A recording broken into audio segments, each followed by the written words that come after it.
If you're a performer or entertainer and you've ever opened an inquiry and thought, what do I charge for this? Don't worry, you're not alone. Most performers don't struggle going from part-time hobbyist to full-time professional because they lack talent. They struggle because nobody ever taught them how to price themselves in a way that supports a real life. But don't worry, you don't have to struggle anymore. Today I'm going to teach you the framework that I use to decide what to charge. This is the system that I've used to make my living as a full-time performer for the past 2 decades. This isn't theory, this is real survival math that actually works. Before we jump into the formula, let me just give you a little bit of context. I started out as a magician and variety entertainer over 20 years ago. No safety net, no boss, just me entertaining audiences to pay the bills.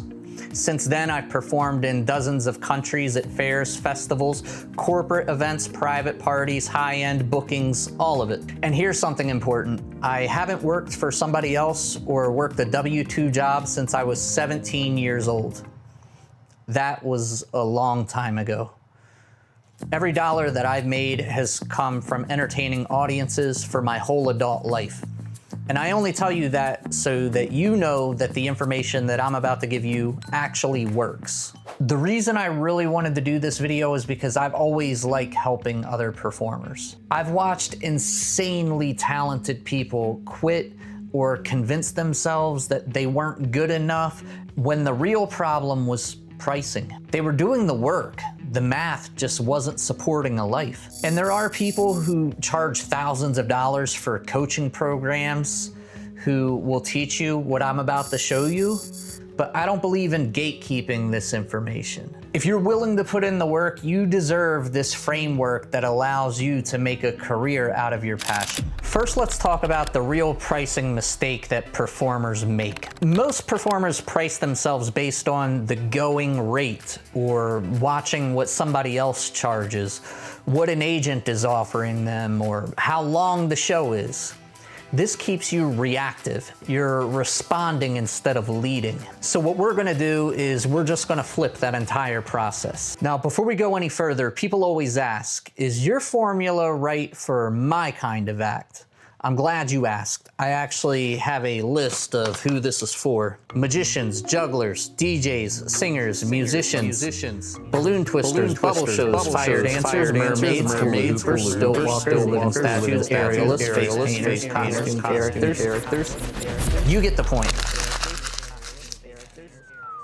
It doesn't matter. If you entertain at events, if you book an experience, if your time shows up on a calendar, this is for you, because this isn't about your act. This is about time, demand, value, and positioning. All right, let's dive in. Step number 1, what I want you to do is decide what you want to gross in 1 year. Before you think about gigs, clients, packages, decide what you want to gross, not net, gross. This number has to cover your travel expenses, your marketing, your gear, everything. What number do you need to comfortably live? What's going to support your lifestyle? How much do you need to gross in 1 year? This isn't about ego, it's about responsibility. If you don't pick this number, then the world is going to pick it for you, and usually it's going to be too low. So what is your number? It doesn't matter what it is. Just figure out what you need for 1 year. Now what we're gonna do is we're gonna count the days that you're actually gonna work. Events don't happen evenly across the week. Events mostly happen on Fridays, Saturdays, and Sundays. So dividing your yearly goal by 365 wouldn't make a lot of sense. You're not a salaried employee, you're an event professional. There's roughly 156 Fridays, Saturdays, and Sundays in a year. So that's your real inventory. Now we're gonna calculate your day rate. I want you to take whatever that number is, your annual gross, and divide it by your work days. That new number, whatever it is, becomes your day rate. This is not the number that you're gonna quote to clients. This number doesn't go on your website. This number is just your baseline, your internal filter. It's your compass. Now when a gig comes in, you're no longer asking, what should I charge? You're asking, does this gig have the potential to support my day rate. Again, your day rate is not your price. This part is critical. Your day rate just tells you what gigs move you forward, what gigs are neutral, and what gigs quietly keep you stuck. If an offer comes in that doesn't meet your day rate, it's not an insult, it's information. It simply means that that client is not your target market. Which brings us to the next step, which is deciding who can afford our value. This is where we flip the question again, because instead of asking, how do I lower my price, or how do I price myself to where I get this gig, we're gonna ask who benefits enough to justify whatever this number is. Different clients value the same act very differently. A birthday party, a corporate event, a festival, a luxury New Year's Eve event. It could be the same performer, but completely different value. You choose your audience. Now, once we know who our show is for, we're gonna craft our product to that person. At this point, we stop selling a show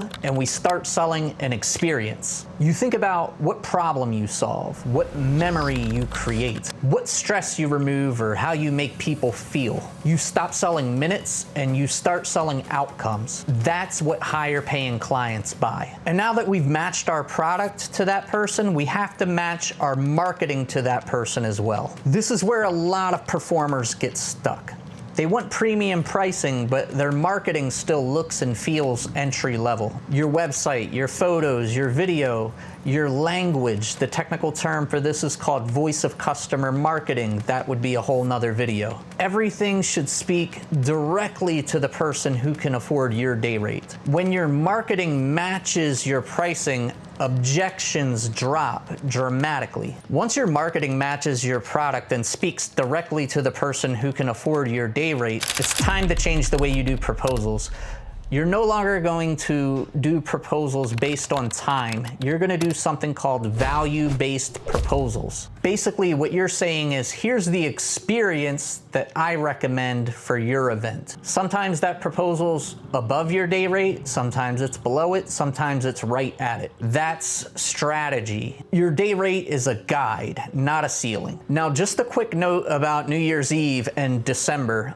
This is different. This is important because December's not a normal month. Demand spikes, dates are limited, and expectations are higher. For December, I usually double my day rate. I know some acts who triple or even quadruple it. It's not price gouging, it's supply and demand. Your day rate is the baseline, but peak demand changes the math. What this framework actually gives you is clarity. You stop chasing every gig, you stop apologizing for your price, and you start building leverage and respecting your own time.